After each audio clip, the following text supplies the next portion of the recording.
패들렛에 들어가기 위해 구글에 패들렛을 검색합니다. 패들렛 홈페이지에 접속할 수 있죠.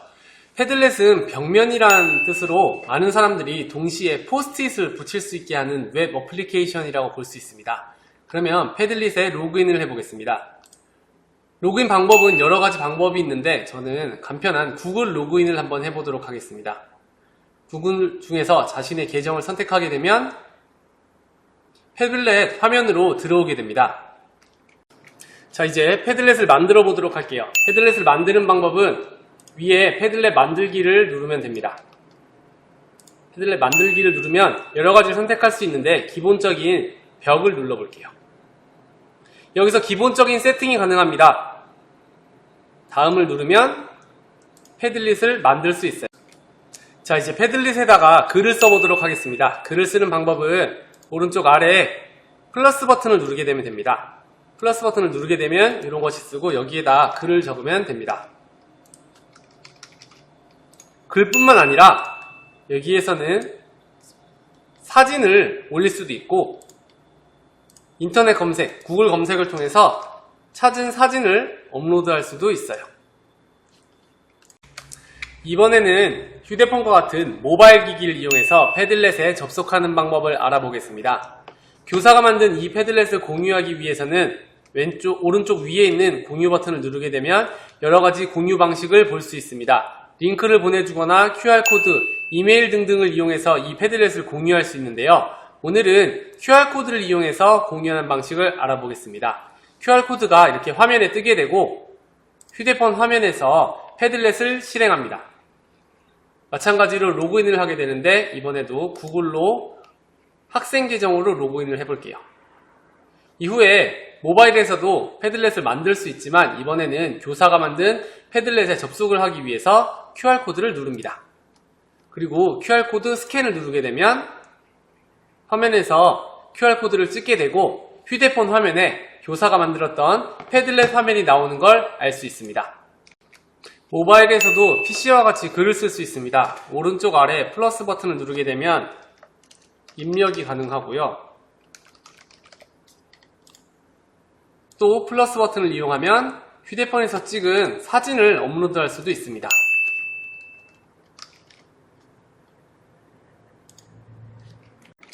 이번에는 패들렛에 있는 기능에 대해서 알아보겠습니다. 오른쪽 위에 있는 톱니바퀴 모양을 누르게 되면 기능을 활용할 수 있습니다. 톱니바퀴 버튼을 누르게 되면 보시는 바와 같이 제목을 수정할 수 있고 안에 어떤 내용을 적어줄 수 있습니다. 왼쪽 위에 바뀌는 걸 확인할 수 있네요. 그 뒤에 배경도 바꿔볼 수도 있습니다. 배경은 그림을 고르거나 색깔을 바꾸거나 아니면 그림을 골라서 원하는 배경이 가능합니다. 다음으로 특성에 대해서 알아보겠습니다. 이 특성을 누르게 되면 글쓴이가 나옵니다. 학생이 적은 글, 어떤 학생이 글을 적었는지, 교사가 적었는지, 어떤 학생이 글을 적었는지를 확인이 가능하고요. 댓글을 누르게 되면 올린 글에 대한 평가글, 혹시 학생들이 달 수 있는 댓글이 가능해집니다. 또 반응을 누르게 되면 각 작품마다 좋아요를 누르거나 투표, 별점 등이 가능하기 때문에 수업 상황에 맞게 다양하게 활용할 수 있습니다. 이번에는 패들렛을 어떻게 수업에 활용해봤는지 이야기해 보도록 하겠습니다. 이 사진은 우리 교실에 있는 환경판인데요. 온라인 수업을 하다 보니까 학생들이 작품을 전시할 수 없어서 이렇게 횡한 환경판이 있어서 온라인 환경판을 만들어 보고자 하였습니다. 그래서 만든 화면이 바로 이 패들렛을 이용한 온라인 환경판입니다. 제목과 설명을 적어 두었습니다. 만든 방법은 아까 설명과 마찬가지로 오른쪽 아래에 플러스 버튼을 누른 뒤 학생들이 만든 작품을 올려줍니다. 위에 학생의 이름을 적어주죠. 이렇게 제가 학생의 작품들을 업로드하였고 학생들이 아래에 댓글을 달면서 서로 학생들끼리 평가할 수 있게 해두었습니다. 여기 보이는 익명 같은 경우에는 학생들이 로그인을 하지 않은 상태이고 로그인을 하게 된다면 보시는 바와 같이 학생의 이름이 나오는 걸 확인할 수 있습니다. 이렇게 학생들의 작품을 올려두어서 학생들 간에 어떤 작품이 나와 있고 어떤 피드백을 통해서 학생들끼리 서로 공유하는 장을 만들어 주었습니다. 이번에는 다문화 혹은 세계지리에 활용할 수 있는 방법을 안내해 드릴까 합니다. 마찬가지로 패들렛 만들기를 누른 뒤 이번에는 맵을 눌러볼게요. 맵을 누르게 되면 보시는 바와 같이 세계지도가 나오는 걸 알 수 있습니다. 세계지도를 만들어 보겠습니다. 이번에 오른쪽 위에 있는 플러스 버튼을 누른 뒤 나라를 검색합니다. 일본을 검색을 하면 일본으로 이동을 하게 되죠. 여기에서 음식을 검색을 해보려고 하니까 일본의 유명한 초밥을 검색해서 넣어주게 되면 이렇게 세계 지도에 우리가 만든 패들렛이 들어가는 걸 확인할 수 있습니다.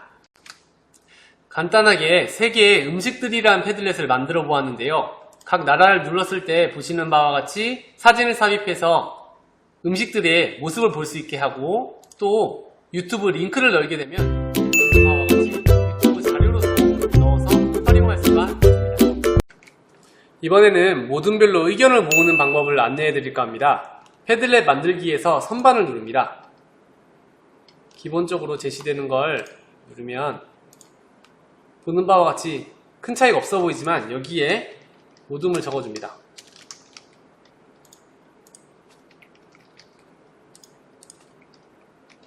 이렇게 모둠을 만든 뒤 학생들에게 모둠에 있는 의견을 모둠란에 종으로 입력을 하게 하면 됩니다.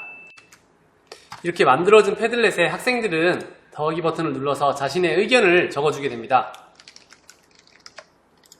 이때 교사는 아까 배운 기능을 이용해서 학생들에게 글마다 댓글을 달게 해주거나 반응을 넣어서 투표 등을 넣어서 모둠별로 의견을 모으거나 모둠 토의를 이루어지는 온라인의 장을 마련해 줄 수 있습니다. 이번에는 만들어진 태블릿을 저장해서 활용하는 방법을 알려드릴까 합니다. 오른쪽 위에 있는 공유 버튼을 누르게 되면 공유뿐만 아니라 내보내기가 가능합니다. 내보내기 기능에서 이미지로 저장을 할 수 있고 PDF로도 저장하여 학생들의 작품을 교사가 간직할 수 있게 됩니다. 뿐만 아니라 엑셀로도 저장이 가능한데요. 엑셀로 저장하게 되면 학생들이 기록한 모든 내용들이 엑셀로 남기 때문에 우리에게 필요한 과정중심 평가라든가 학생에게 맞는 개별 피드백도 가능하다고 할 수 있습니다. 지금까지 패들렛에 대해서 알아보았는데요. 패들렛은 무료이긴 하지만 3개의 패들렛밖에 만들지 못하는 단점이 있습니다. 하지만 만들어진 패들렛을 저장한 뒤 삭제하면 3개의 패들렛을 다시 사용할 수 있기 때문에 무료로도 충분히 활용이 가능합니다. 뿐만 아니라 갤러리에 들어가 보게 되면 다른 사람들이 올려놓은 패들렛 활용법 등을 볼 수 있습니다. 선생님들도 온라인 수업에 패들렛을 이용해서 다양한 수업 방법을 구현해 보셨으면 좋겠습니다. 감사합니다.